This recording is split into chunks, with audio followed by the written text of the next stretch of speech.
रामकृष्ण हरी. मोहिनी एकादशीच्या सर्वांना हार्दिक शुभेच्छा.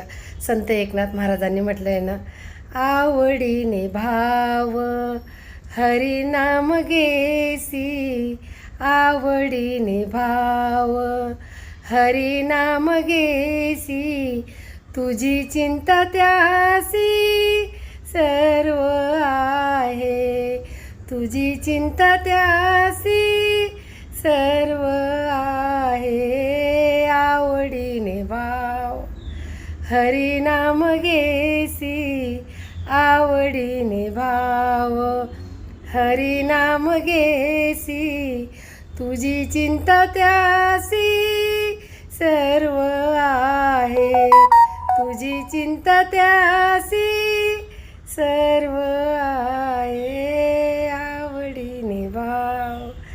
संत एकनाथ महाराजांनी खूप सुंदर वाक्य म्हटलं आहे, तुझी चिंता त्याशी सर्व आहे, फक्त आवडीने नाम हरिनाम घेसी. मग रोज काय म्हणायचं आपण? श्री स्वामी समर्थ, जय जय स्वामी समर्थ, सद्गुरू स्वामी समर्थ, जय जय स्वामी समर्थ. बोला बरं, मग आज गुरुवार पण आहे, एकादशी पण आहे. श्री स्वामी समर्थही बोला, रामकृष्ण हरीही बोला. रामकृष्ण हरी माऊली.